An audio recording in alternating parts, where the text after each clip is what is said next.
You're watching Bay Area Rocks, and we are Embryonic Devourment. You're watching Bay Area Rocks, and I'm here with Embryonic Devourment. Let's say hi, guys. Introduce yourselves. I'm Luke Boudiette. I play the drums. I'm Lauren. I play guitar. I'm Austin, and I play bass and vocals. I'm Adam. I play other guitar. Sweet. So let's talk about your new album that came out 3 months ago. Is that right? It's Vivid. Help me out. Vivid Interpretations of the Void. And how did you come up with that name? It's the title track to one of our songs. You probably have to ask Austin about how he came up with it. Okay, I heard it was a concept album. Can you talk about that for me? It's okay. I blinked out when I was saying the album. Yeah, it's a concept album. It's based on a deeply rooted theory that's actually been around for thousands of years, really. But we're just starting to find out about it. But basically, what's happening on this album is there's like a reptilian. There's these reptilians basically that live basically beyond our planet, and they've been manipulating our government and our system for like hundreds of years, basically. And that's what this album is about. And it goes back to like the Indians and the Mayans and the Egyptians, a long time ago. They're basically all worshipping like serpent entities. And so that's pretty much where we're at today, and a lot of the fear regarding like war and like the world ending nowadays, I think is stemming from this reptilian agenda. So anyways, that's just my idea. Cool. And you got that also from a book you read a lot on, what, David Icke? Yeah, David Icke. He's someone that's been exploring this for like a long time, and he's chatted with like people from all different cultures all over the world, whether it be Christians all the way to, Zulu tribes out in Africa, and they all come to the same conclusion that these reptilians have been controlling our world, and it's still going on today, just look on our dollar bill and look at all the signs that go straight to the pyramids and what they worshipped. Awesome. There's even like a little owl on the dollar bill because I've looked at it really well. Well, tell me about you. Had a singer before you, and now you're singing. How has that changed your music? Well, I've been in the band pretty much since the start. When Johnny was singing, I was actually playing bass. I just wasn't singing yet. And when he had to leave the band, which, we didn't want him to go, he was a good singer, but he had to go. And so anyways, when he left the band, I just kind of took over on vocals and bass, and it just kind of went from there. So I have a different vocal range than Johnny does. So, some people are going to like it, and some people aren't going to like it. But for the people who don't like it, whatever. Sweet. So what bands have you played with, and, where have you played so far? Before this band, I played in a band called Mummification. And then when I lived in the Bay Area, I played in a band called Oxygen, and then a bunch of other bands that didn't really go anywhere. How about you, Austin? Yeah, I also played with him in Mummification, and also another band called Cerebus, which was stood for Crazy Insubordinate Rejects Injecting Brutality upon Society. Wow, that's pretty awesome. How about you? Embryonic Devourment's been my only serious band.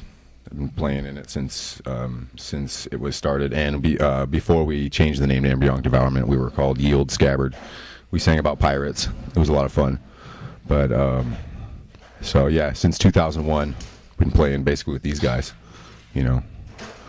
except Adam joined the band about, what was it, in 2007. So yeah, he's been with the band almost 4 years now. Yeah. Yeah, I think you might have also been asking about like what bands we played with, like share the stage with. I think was probably part of what you were aiming towards. That's okay. I'll take it all. Sure, for sure. Yeah. It's okay. You're from Willits. There you go. I heard the question. We've played with, can't even count. I mean, it has to be over 500 bands, but we've played with quite a few. Yeah, I don't know if the mic's picking up him, but Probably not. Severed Savior, Cannibal Corpse, Deeds of Flesh, Obituary, Atheist, Decrepit Birth, Sadist, Carcass. Most recently at the California Metal Fest. That was a lot of fun. It's one of the biggest shows we played. We had about 500-600 people in front of us. It was pretty fun. Played with Suffocation, yes. Carcass, yeah, I mentioned them. Exodus, yep. They were the Faceless. Origin, one of our favorite bands. Brutal Truth. Wow, it sounds like a lot of great bands. Yeah, we've played. We're pretty sure we played close to 300 shows as Embryonic Devourment, something like that. Across, across the United States, we've been on 2 U.S. tours, couple of like West Coast tours. We've been on like tours like 5 times, and then we've played lots and lots of shows in between. So, and then local and opening acts, which we were for a lot, on a lot of shows too. Hundreds of them, it could be over 500 bands we played with total. It could be closer to 1,000. I don't really know. I'd have to look back through like our MySpace catalog or something like that, because I think it keeps all our shows in a little history thing. For something. So yeah, there you go. Yeah, exactly. Yeah. Cool. And you can go ahead and finish up with the bands that you've played with before this band. Oh. Well, I mean, I had a project before this band. It was actually called Yield Scabbard, and 3 of the members that are here were in that band, and that was kind of the beginnings of where this band started. And then we were kind of on a different route, on a different path with music at that time, and we wanted to do something a little bit different. We were getting better as musicians, and we were wanting to go to a different level, and so we created Embryonic Devourment, and pretty much dropped all of our old material and just wrote everything from the beginning.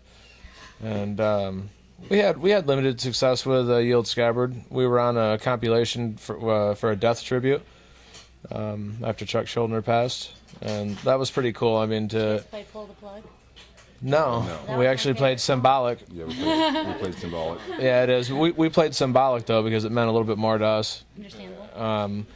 And that was the most recognition we kind of got out of that band, but which was quite a bit, I thought. I just got kind of a random type chance thing.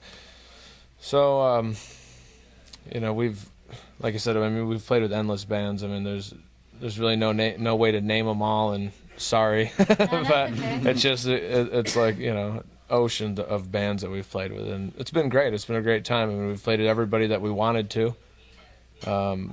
We know most of them on a pretty personal level, which is another cool thing. We're all friends. It's a big kind of family thing out here, which is nice. It's the nice thing about metal.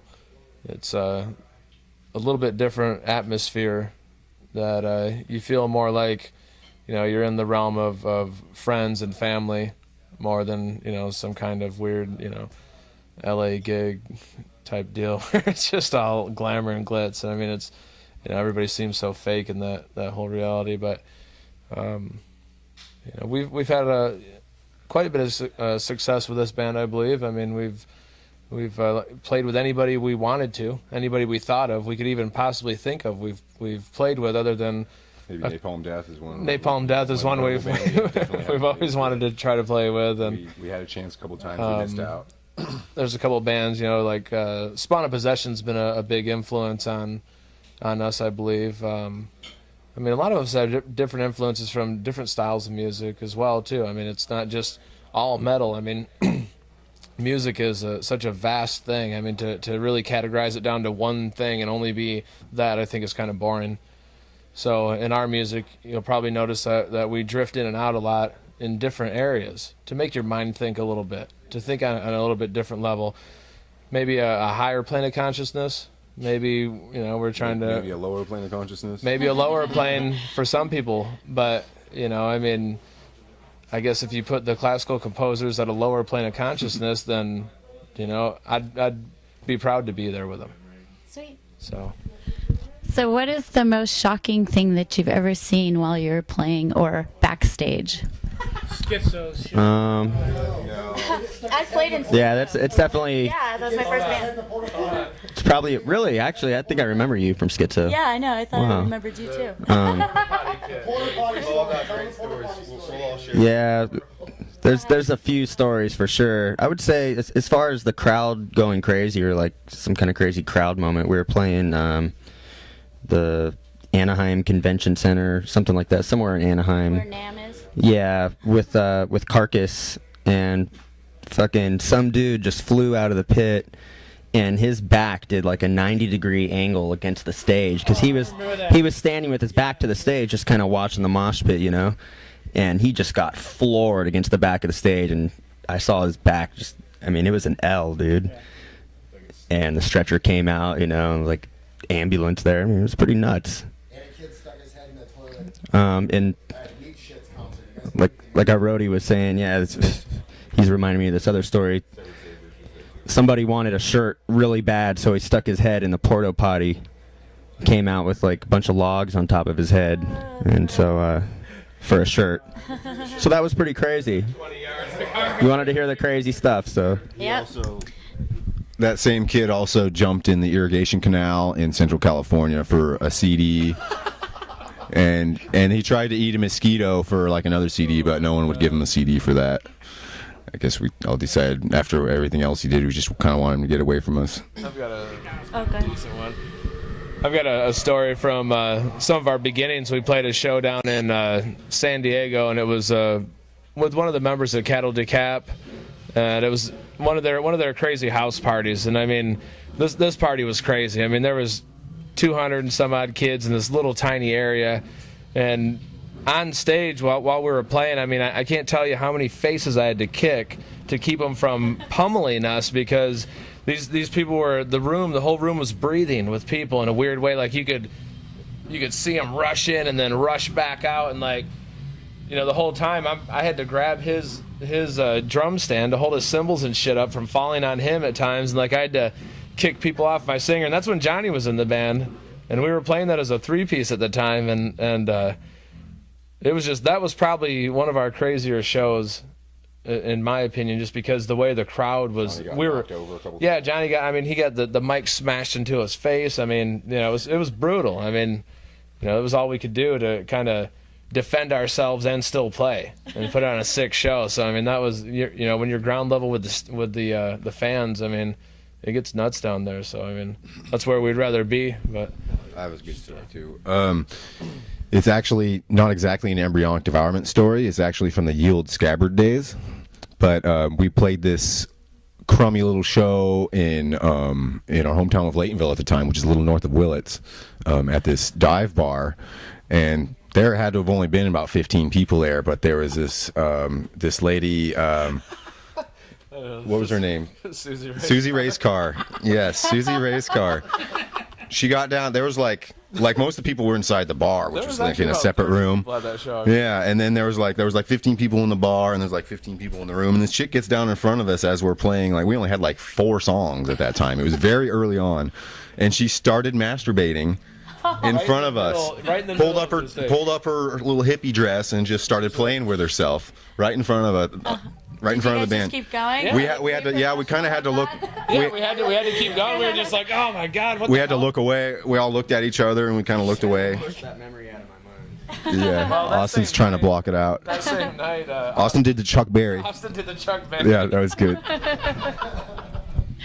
So tell me about your other albums. You only had one other album come out so far, or 2? Well, we have kind of an album sort of EP thing before Fear Reality Exceeds Fantasy, which is our second album, in our opinion. And the first one is called Beheaded by Volition. And that's when we were like a little more gore based, I guess. We were just influenced by brutal death metal, so we just kind of went with the gore thing. But we kind of branched out around Fear of Reality Exceeds Fantasy, like we were talking about the reptilians a little bit on that album. But then with Vivid Interpretations, we were like, let's just be full on the reptilian band, you know. Let's really promote this thing. Let's let people be more aware of what's going on in the world, you know. So talk about your artwork and who did your artwork on both those albums. On Fear Reality Exceeds Fantasy, that was a guy named Tony Cole, actually. Right on, Tony. You fucking roll. And that's something that I don't mention enough. I really want to give Tony Cole full credit because he put in some really good work on Fear Reality Exceeds Fantasy, and we fully respect Tony. And the only reason we went to a different artist, to tell you the truth, is because not only was the art already done and it was something that we liked and we saw, but the price, you know, this guy was a beginning artist, you know, and so the price, you know, was really low. And we're just hard up for cash right now. So sorry, Tony, about that. We're just hard up for cash, brother. That's all it is. And as soon as we pull together some more cash, we're definitely going to do some more art with Tony. Sweet. And you guys are from Willis. I've already mentioned that, but you are talking about being hard up for cash, and I think you guys need some sponsorships. You're talking about how you are playing on broken cymbals and everything like that, and living way up in the woods. It's hard to go to Guitar Center or anything like that. So all you guys out there that can sponsor this band, help them out. Talk about exactly what kind of equipment you want to play. I have two cymbal brands, basically, Zildjian and Sabian. I like them both. They only last really a few months, though, and I really wish that they could last a little bit longer, or that it would be maybe easier for them to get replaced, or, you know, something. But there is a company that I'm interested in called Soul Tone. And I'm just working on getting in touch with that guy, actually, because I heard it's not that hard to get sponsored with those guys. And I seen his cymbals being used at a show. They sounded incredible. They looked incredible. So I want to talk to those guys. Cool. Yeah. So hopefully if Icky, you see this somewhere. There you go. Embryonic Devourment. Yep. I probably have ridiculous sponsorships I'd want, but I mean, you know, really, I can't complain much. I mean, I like to I play Fender, and you know, I play VHT. I mean, you know, I mean, Fryat sponsorship wouldn't be bad. My feelings wouldn't be hurt.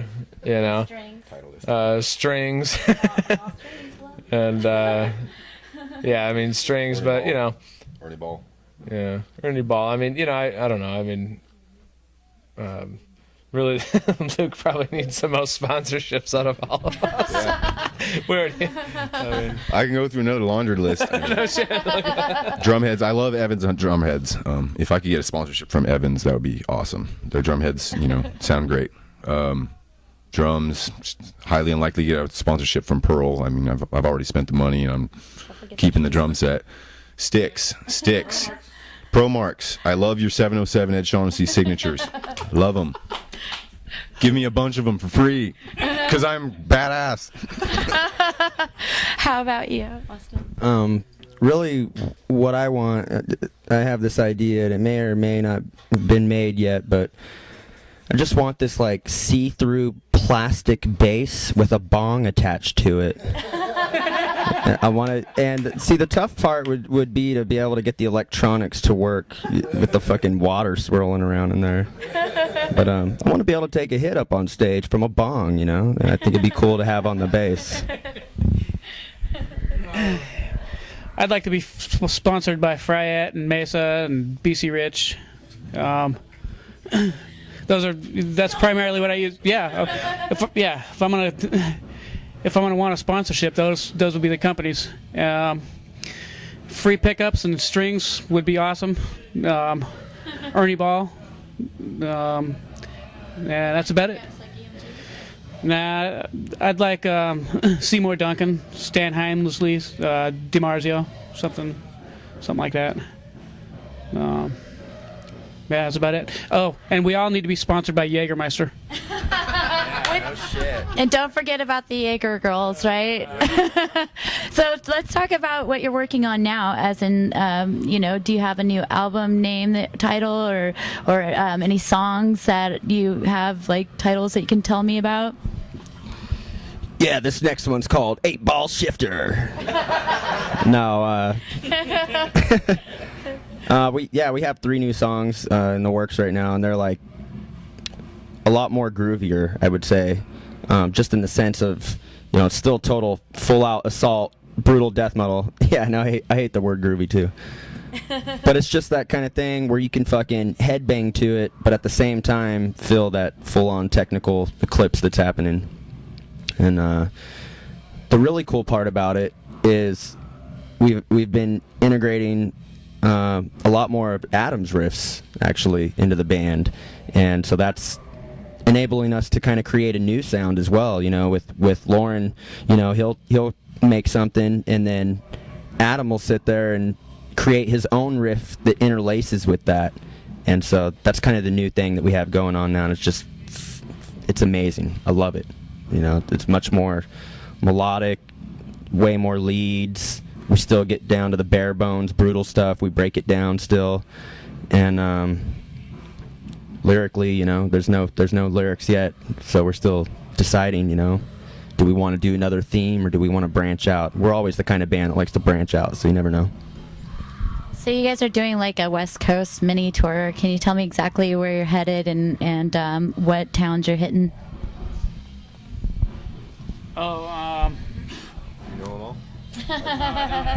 Okay. Well, Adam's been kind of helping out too, but yeah, I think we have Oregon. Well, to be exact, yeah, March 11th we have in Sacramento at On the Y. March 12th we have at Unity Music in Santa Rosa. March 13th we have we're actually headlining the Oakland Black Death Fest at the Oakland Metro. That's March 13th. And then starting March 17th, we're playing Oregon in Portland. And then somewhere around March 18th or 19th or 20th or something like that. If you check out our site at reverbnation.com/embryonic devourment, it's got all the dates posted right there. But that's as many as I can name right now. Sweet. And you can also check out their MySpace. And a Facebook page. Everyone has a Facebook page. So on your way of playing music, what made you decide to want to play your instruments, and what advice would you give young new metalheads? I decided to play metal at a pretty early age, although I didn't join a real band until I was about 21, because every other kind of music I tried to play, I felt kind of restricted, and I've always really felt very free, and I can do whatever I want. I can play as hard as I want. I can let out whatever I want, and so that's why I play brutal metal, extreme metal. And you chose drums for it. And I chose drums just because since I was like 11 or 12, or even when I was a little kid, I heard stupid little beats in my head. My brother played drums, for as long as I could remember, so that probably helped. And you could break cymbals. Yeah. That's always fun. To younger players, I would say just keep it up. Everybody has growing pains. If you're in a band and someone in your band isn't, putting out or something like that, which a lot of young bands that are starting out, they have a hard time getting all the members to commit. Don't worry about it. There's always tomorrow. There's always other players. It may, it's not going to be, might not be your only band. Just make sure that you can play. Put in the time. Understand what it really means to work really hard. Because some people think they do and they really don't. And, there'll come a time when you understand that. So that's all I can really think of.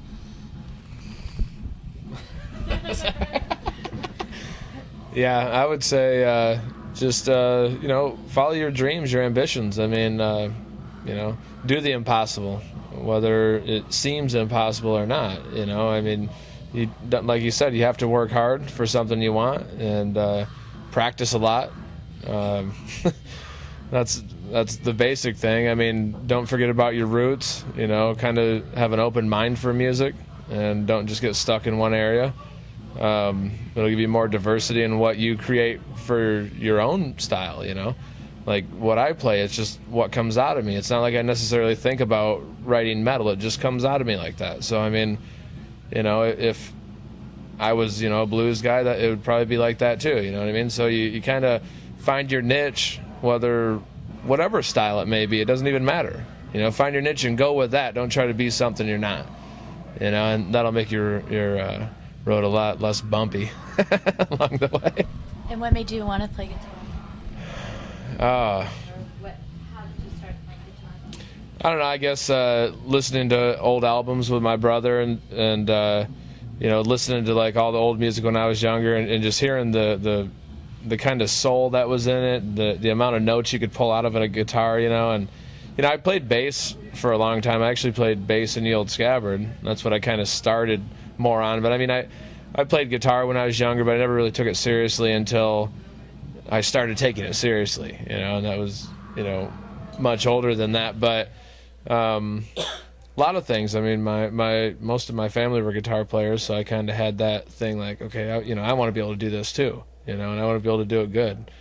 And so I just worked really hard, and you know, kind of made the transition from bass to guitar, which was kind of cool because I understood rhythm from playing bass, and I could kind of feel that in the way I structure music and stuff. I think playing bass helped that a lot. And it strengthens your fingers. So I mean, maybe if you're a beginner, start on bass and start to get some strength in your hands, and then be able to get into more of a technical aspect, like going to guitar. And if you want to play bass, that's okay too. You know, pretty much I owe it all, I mean, really for music to my dad, because he's really the one that introduced me to metal first. Him and also another guy named Jerry Duncan from a band called Legionnaire's Disease, who also featured members of Verbal Abuse and stuff like that. But really, like, you know, just early on, I remember my dad just showing me just Eddie Van Halen, you know, and stuff like that. And he actually went on to join a band called Anomy, which featured Ivan DePrume from White Zombie, and Duff McKagan from Guns N' Roses actually worked with them at one point, just recording some bass tracks on one of their albums. And so I really got like introduced to that whole like rock and roll party scene like really early, you know.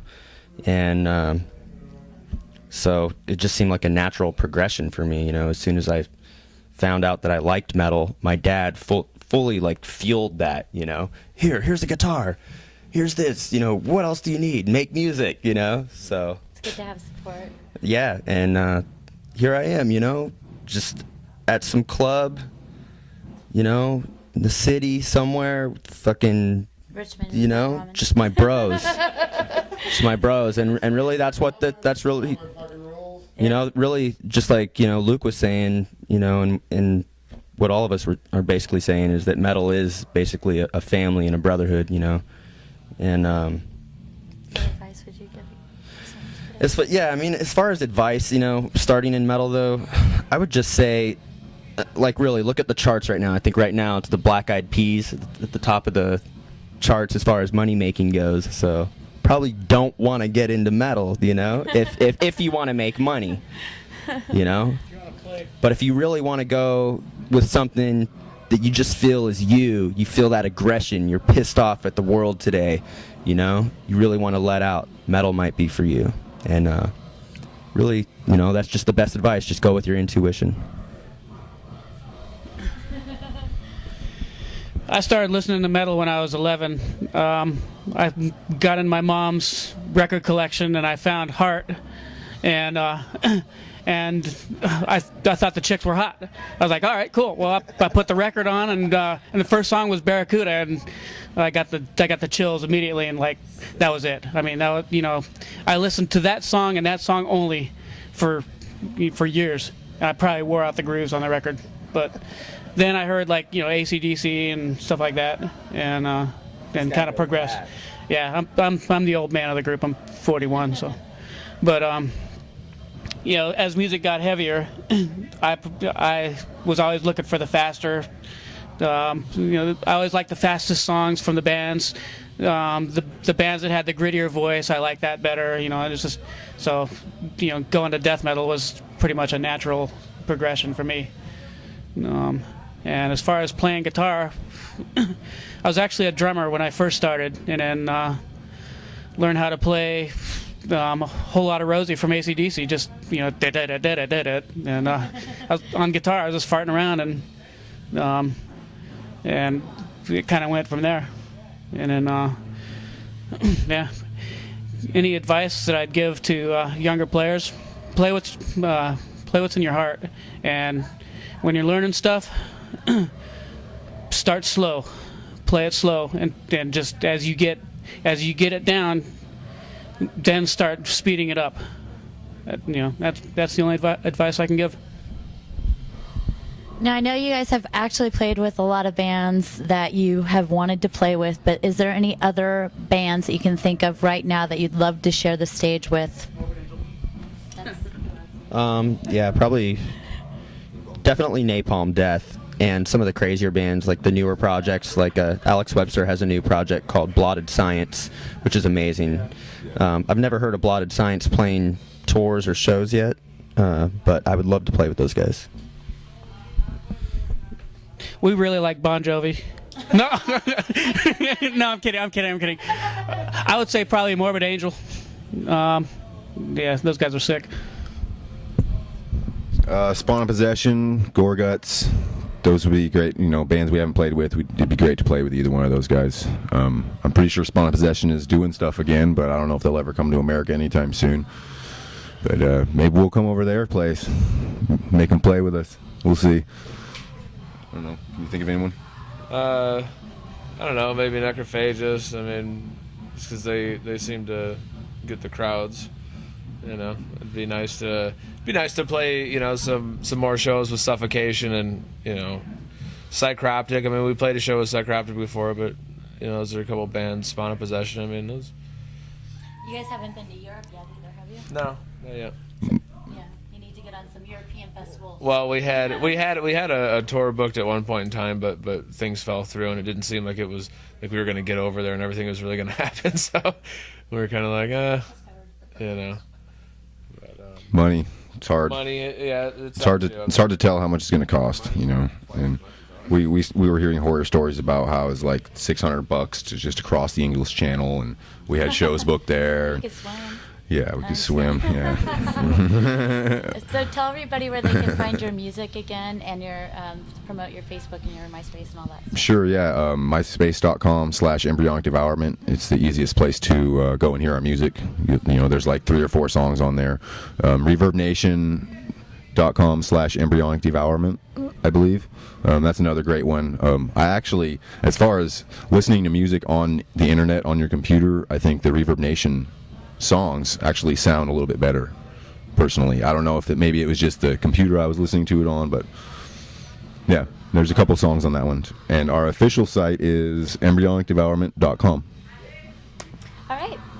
Well, thank you guys very much. I really appreciate it. And you're watching Bay Area Rocks.